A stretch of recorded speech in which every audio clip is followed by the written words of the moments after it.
We've got a system that was essentially designed in a completely different era. Organised nursing came out of World War I, the Army Nursing Corps, and is still, it's not quite like it was then, but it's still a quasi-military model with all of the hierarchy and the power differentials that you had then. And we're expecting a system designed under those very different circumstances to fix physical maladies almost, to be able to adapt to our current world, to be able to adapt to our current expectations, that people will be kind, that care will be personalised, that people will be made to feel like the human beings that they are. And it's not impossible, it's absolutely not impossible, but it's very challenging, and it requires a shift in mindset so that people understand that that's the role that they have. They have to try and mould this system into something that it wasn't designed to be. And you'll hear a lot of people say, well, we should just change the system.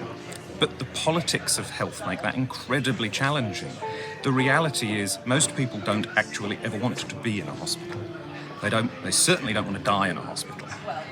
But when they vote for the person who says they're going to build the most hospitals and have the most hospital beds and employ the most doctors.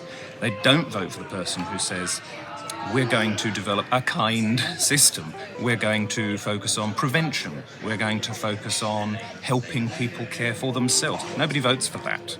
Even us, actually, even though we know that's the right thing, we probably would think, oh, well, that's a bit of a cop-out. Even though we know that's not fair.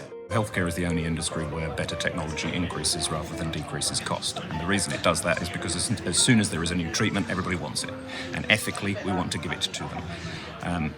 And so actually to manage the increasing costs of our system, you actually have to reduce the reliance on the acute end and increase a reliance on the community-based primary care end of the system. And we don't do that well.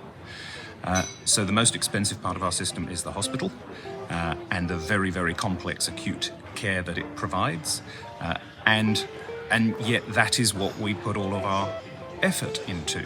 And we know that that's not right. But again, because of the politics of health, it's very difficult to transition away from it.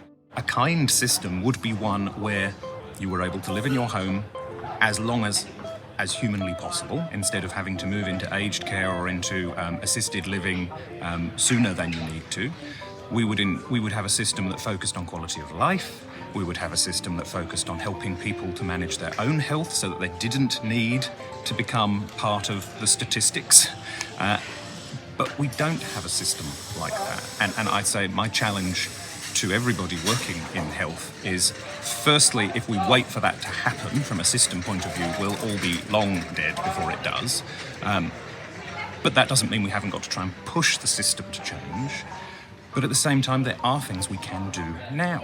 We can focus on what people actually want. What are the outcomes they want, rather than just pointing at them and saying, we're the clinicians, we know what you need, we'll do it to you. What are the outcomes that person wants? They might not want to live another 10 years at the end of their life. They might be happy to have whatever time they have be quality. So they might not want the really invasive surgery or the unpleasant cancer treatment. They might just want to live out the rest of their life in a way that gives them satisfaction and happiness and allows them to spend time not in a hospital. But all of that, we're just not set up for that.